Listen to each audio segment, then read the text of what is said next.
सुप्रभात। कक्षा चौथी। आज हम हिंदी व्याकरण में पाठ 12 शीर्षक विराम चिन्ह के बारे में आज हम पढ़ेंगे।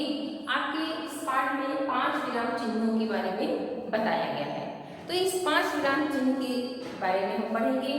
तो सबसे पहले क्या है विराम चिन्ह। विराम चिन्ह किसे कहते हैं? तो देखिए, पढ़ते या लिखते समय हम थोड़े समय के लिए बीच बीच में रुकते हैं। पढ़ते या लिखते समय हम थोड़े समय के लिए बीच बीच में जो रुकते हैं और बीच बीच में जो चिन्ह का प्रयोग किया जाता है उसे ही कहा जाता है विराम चिन्ह। आप कोई पुस्तक पढ़ते हो तो आप लगातार एक सांस में नहीं पढ़ते हो, कहीं पे जोर से बोलना होता है, कहीं पे धीरे, कहीं पर रुकना होता है। और जब आप लिखते समय भी बीच बीच में आप इसी प्रकार से कुछ अलग अलग चिन्हों का प्रयोग करते हैं, तो इन सारे चिन्हों को ही क्या कहा जाता है? विराम चिन्ह। अगर हम किसी विराम चिन्ह का प्रयोग ना करें और बिना विराम चिन्ह के प्रयोग के हम पढ़ें या लिखें तो उससे क्या होगा? कोई भी वाक्य हमारा स्पष्ट नहीं हो पाएगा और न ही कोई लिखी हुई चीज में कोई सुंदरता हमें दिखाई देगी। तो इसलिए विराम चिन्हों का प्रयोग करना बहुत जरूरी है।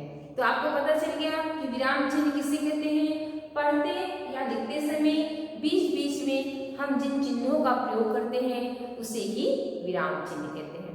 अब विराम चिन्ह के प्रकार हैं, तो आपको सिर्फ 5 विराम चिन्हों के बारे में पढ़ना है, जिसमें से सबसे पहला विराम चिन्ह क्या है? पूर्ण विराम, दूसरा अल्प विराम, तीसरा प्रश्नवाचक चिन्ह, चौथा विस्मयादिबोधक चिन्ह और पांचवा क्या है? योजक चिन्ह। अब इन चिन्हों में सबसे पहला जो है पूर्ण विराम। अब आपको जानना है कि पूर्ण विराम किसे कहते हैं। पूर्ण विराम जो वाक्य की समाप्ति पर लगाया जाता है उसे कहा जाता है पूर्ण विराम। जो वाक्य की समाप्ति पर लगाया जाता है, जैसे एक वाक्य जो पूरा हो जाए उसके अंत में जिस चिन्ह का प्रयोग किया जाता है उसे कहा जाता है पूर्ण विराम। कैसे? आज मैं पार्क जाऊंगा। ठीक है, ये आपने एक वाक्य लिखा। अब आपने लिखा क्या कि आज मैं पार्क जाऊंगा, तो ये एक आपने वाक्य लिखा और वाक्य पूर्ण हो गया। अब पूर्ण होने के बाद, समाप्ति के बाद आपने इस पूर्ण विराम चिन्ह का प्रयोग किया। अब दूसरा क्या है? अल्प विराम। अल्प मतलब क्या होता है? छोटा। जहां पर एक थोड़े से समय के लिए रुका जाता है उसे कहा जाता है अल्प विराम। देखिए, अल्प विराम का चिन्ह और ये किसका था? पूर्ण विराम का चिन्ह। तो अल्प विराम किसे कहते हैं? जहां हम उस समय के लिए रुकते हैं उसे कहते हैं अल्प विराम। अब देखिए कैसे प्रयोग होता है। क्या होता है? अल्प विराम चिन्ह का प्रयोग कई जगह किया जाता है, जैसे फल, सब्जी, पशु, पक्षियों के नामों को अगर हमको लगातार लिखना है तो रुक रुक के उन नामों को हम लिखते हैं, तो इस बीच बीच में इस चिन्ह का प्रयोग करते हैं।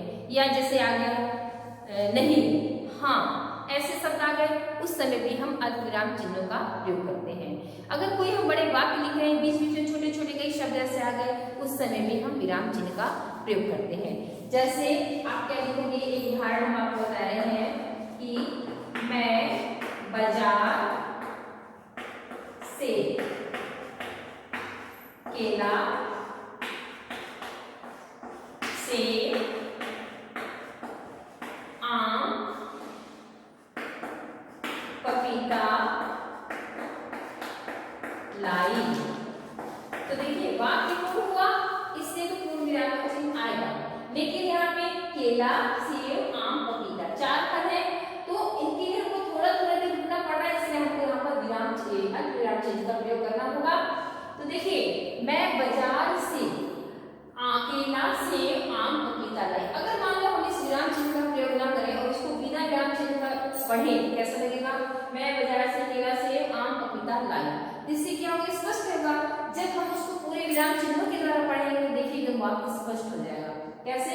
मैं बाजार से केला, सेब, आम, पपीता लाई। तो विराम चिन्ह को पढ़ने से फायदे क्या है कि वाक्य अच्छी तरीके से स्पष्ट हो जाते हैं। अब तीसरा क्या है? प्रश्नवाचक।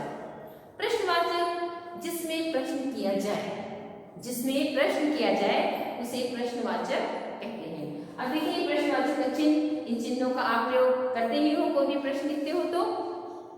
ये भी वाक्य के अंत में लगाया जाता है, लेकिन जिसमें प्रश्न सूचक शब्द हो, जैसे क्या, क्यों, कैसे, कब, किस लिए। ये सारे शब्द क्या हुए? प्रश्न सूचक शब्द। जैसे एक वाक्य में आपको लिख के बताया है प्रश्नवाचक का, तुमने किसका सामान उठाया? तुमने किसका सामान उठाया? तो इसमें किसका शब्द जो है ये प्रश्न सूचक शब्द है, तो यहाँ पर क्वेश्चन मार्क आ जाएगा, प्रश्न सूचक प्रश्नवाचक चिन्ह आ जाएगा। तो प्रश्नवाचक चिन्ह जहां पर कोई प्रश्न किया जाए। इसके बाद क्या है? विस्मयादिबोधक चिन्ह। विस्मयादिबोधक चिन्ह में क्या है? इसमें हर्ष, दुख, घृणा, आश्चर्य, ये 4 बातें आती है विस्मयादिबोधक में। जहां पर आश्चर्य हो, घृणा हो, खुशी हो, नफरत हो, उसे क्या कहते हैं? विस्मयादिबोधक चिन्ह। अब विस्मयादिबोधक चिन्ह में आप देखिए 4 को हम आपको उदाहरण बता रहे हैं। विस्मयादिबोधक में हमने आपको बताया 4 बातें होती हैं। सबसे पहले क्या होगा? जैसे क्या हो? हर्ष। हर्ष मतलब खुशी, तो हर्ष का क्या वाक्य बनेगा? वाह, वाह, मैं मैच जीत गया। ये खुशी की बात है ना। और आपको बता रहे हैं कि विस्मयादिबोधक में 4 बातें आती हैं। तो एक हर्ष, खुशी, वाह, मैं जीत गया, उसका विस्मयादिबोधक का चिन्ह देखिए कैसे होता है, ऐसा करके उसके नीचे ये लगता है। तो ये विस्मयादि, और जहां भी विस्मयादि शब्द होंगे वहीं पर इस चिन्ह का प्रयोग होगा। तो वहां क्या है? विस्मयादिबोधक शब्द। अब इसके बाद ये खुशी का हो गया। अब दुख का, हाय मैं बर्बाद हो गया। हाय मैं बर्बाद हो गया। यहाँ पर क्या आप देख रहे हो? क्या देख रहे हो यहाँ पर? क्या ये प्रश्न विस्मयादिबोधक शब्द है, ये दुख के मारे है। अब छी, ये कितना गंदा है, यह कितना गंदा है। ये क्या हो गया? नफरत, घृणा। अब चौथा शब्द हमने क्या बताया? एक खुशी का हो गया, एक दुख का हो गया, एक नफरत का हो गया। अब चौथी बार क्या होती है इसमें? आश्चर्य। तो आश्चर्य, अरे तुम कब आए? ये आश्चर्य। तो इसमें क्या होता है कि कोई बनावटीपन नहीं होता। विस्मयादिबोधक में बनावटीपन होता है,